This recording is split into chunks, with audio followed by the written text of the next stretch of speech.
Yay! Let's get started. Woo! Welcome everyone. Thank you for coming. If you do not know me, my name is Bandy. I'm an English professor here at Spoon. And the title of my presentation is Education Has Made All the Difference. Just a reminder that we have college-themed presentations coming up in the next few weeks, so keep your eyes peeled for that.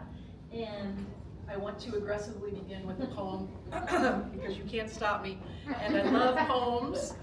You may be familiar with this one. I think I have it memorized, but I've got my cheat sheet here. This is The Road Not Taken, a poem I was introduced to in high school by the great American poet Robert Frost, and it goes like this. Two roads diverged in a yellow wood, and sorry I could not travel both, and be one traveler long I stood and looked down one as far as I could, to where it bent in the undergrowth.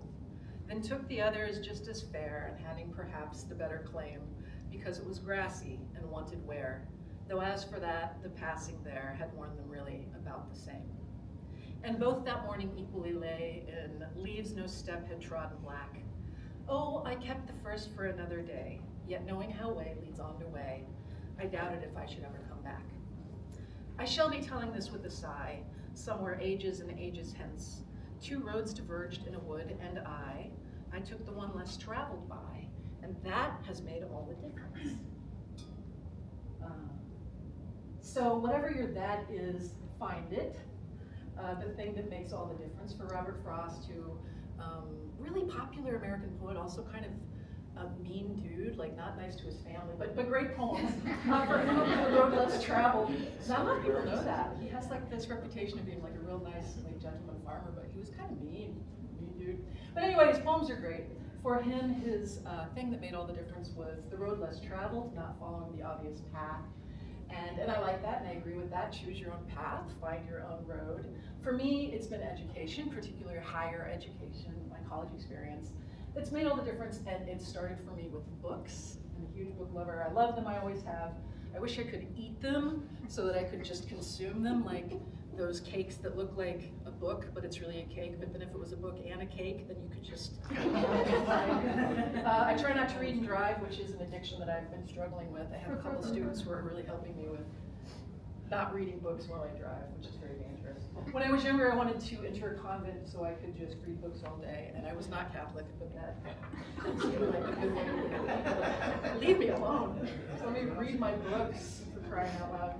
So where it all began in terms of education, for me, high school was really where it started to kick in. I'm from Jacksonville, Illinois, and my high school, there's a picture of it here, was surrounded by cornfields, a town of about 20,000 people. So if you looked out the windows, you just saw corn. About 1,200 students at the high school, and it was fine. I just did what was expected, had not found my path. I did keep reading. At slumber parties, I would go to the bookshelves and just like take books off the shelf and like go in the corner and read my book, which isn't a great thing to do at a slumber party. My sister and I would try to read at the dinner table, and my parents said, that's rude. So we were really just doing our best to read as much as possible, and the public library in my hometown, still one of my, I think, most beautiful libraries I've ever seen. And now I'm on the library board, which is really cool. It means I get to help plan book events and choose what kinds of books we have at the library. So that's really great. Beautiful Andrew Carnegie Library. So some pictures from high school that I took from my yearbook. Great teachers, read a lot of good books, joined a bunch of the stuff. Kind of an aimless experience. I didn't really know what I was doing. I was just doing what people told me to do. This is some court, I think it was Christmas court, Illinois State Scholars. Love Feast. My favorite club was Science Club, which was super fun. I think this was the literary magazine. I want to point out, I have this kind of slack-jawed, open-mouthed look, which is how I remember high school, just being like, oh, what's happening? I don't understand what's happening. So everything was fine and nothing made sense. And I don't know if you guys share this feeling where you look around and you're like, everyone seems to understand the way this works. and I don't. Why am I supposed to kick this ball in the net? I don't understand. Why is algebra like this? Why did they make me treasurer of the Student Government Executive Board when I can't do math? These are the questions that I had. It was all like some performance, and I didn't know my role, and I didn't even know what kind of film this was. I was like, is this a rom-com? Is this a horror movie? What is my part? High school really felt like a black and white silent film. I was just kind of moving through it.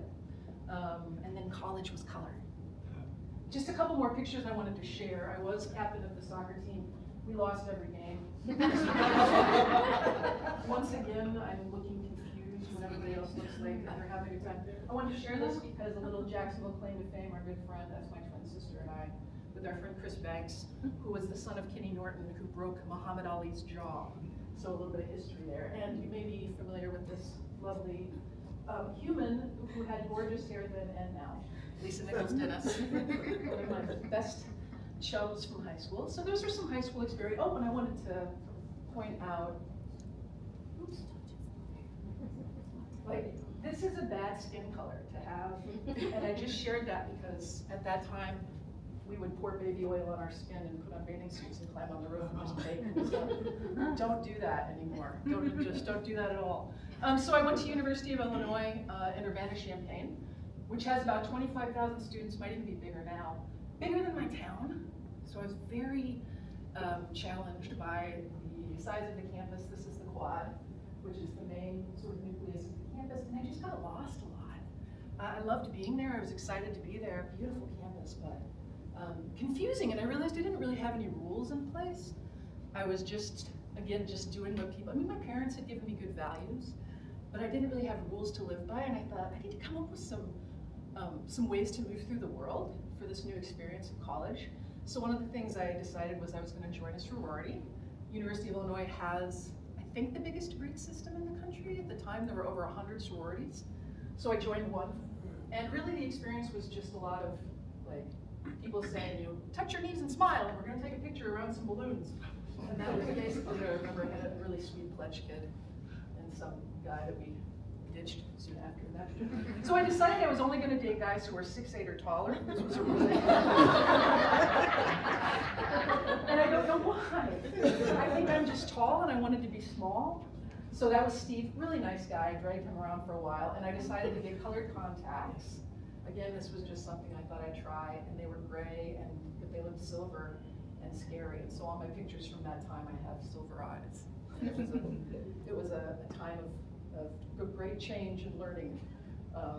But another rule I came up with, besides dating tall guys and wearing silver contacts, was to listen to my friends. I made a great friend of my sorority, Kim Barashko, who was a year older than me and just this wild gal from Chicago. And we were supposed to take electives for our degree. And I really wanted to take the popular electives, which at the time I think were ice skating and like ballroom dance. But they were full, I waited too long. And she said, hey, take a poetry writing class. And I was like, I don't like poems. I just want to read novels all day. And she's like, just try it. And so I signed up for this poetry writing class. And I wanted to share this picture because the professor, this is what he looked like when he was young. He had a marvelous mustache. His name was Michael Van Wall again. This is what he looked like when he was my professor. And it just transformed my life. Not immediately, because poetry is challenging, but I thought it had to be really hard and strange and old-fashioned. Instead, I had this professor who was somebody who grew up really hard from Detroit and had an alcoholic, abusive father, very poor, and a brother who was mentally ill, just a really tough childhood. Not at all what I thought a poet was like. And introduced this whole world to me of poetry doesn't have to be hard, it can be beautiful. And he was really tough, but also really kind. And that brought me into the world of what poetry could be. So he was my professor, I think, for 7 years. Amazing. I also took an intro to film class because I was trying to learn new things and make new rules. I was introduced to Spike Lee, Do the Right Thing, which is one of my favorite films. Great American classic, and helped me to start to think about, okay, how do I want to move through the world? I also saw Halloween for the first time and learned that I love monster movies, and now I have a whole monster unit for my students in my composition class. I think Halloween's a perfect film, by the way. There's no blood, somehow it's terrifying. I recommend it. I also, Memento, I just wanted to share, is a really great film. It didn't really change my life or anything, but it was a film about, I guess, avoiding massive head trauma. So that's a lesson. Christopher Nolan, before he did Batman, that was his second film. So if you haven't seen it, I recommend it. Anyway, I started to take in all this new information, and I kept reading books. I don't have enough slides to share all the books I love, but I wanted to include some of my favorites. Bell Hooks, great essayist, philosopher, wrote a book called All About Love that really changed the way I thought about relationships, platonic, romantic, familial, made me a more generous person. Richard Powers was a professor of mine, just won the Pulitzer Prize a couple years ago. Amazing man. Malcolm X, a huge hero of mine, and Paul Celan, a great poet whose parents were killed in the concentration camps. And so his poetry really explores that kind of devastation. All life-changing stuff. But at this point, the rules start to break down. Those rules of just like being in a sorority and like dating tall people and wearing colored contacts, not enough, it turns out, to build a life around. So I don't know if you can tell in this picture, but there was a person here. This was the last of the 6'8" men, and I cut him out because he was a jerk face. And then I had a wonderful relationship. It was like the L of my L, love of my life. Terrific. Lisa, you may remember Tom Daniels. Yeah. And then he moved to Austria for study abroad. And while he was gone, just things got bad, sad and bad. I missed him. I looked up bad stuff on the internet, and this is the picture that came up. So that was not my experience, whatever that is, but that's what it felt like at the time. So when bad stuff happens, the random rules don't cut it. I stand by listen to your friends. I still think that's a good one. But I wasn't doing that as much as I should have. And I started to kind of sink a little bit, drown a little bit with my undifferentiated bad stuff. And my grades dropped. So my beautiful blonde, super smart former roommate, who I did have the wherewithal to listen to. I don't know why we're posing with a bear. That was something we did.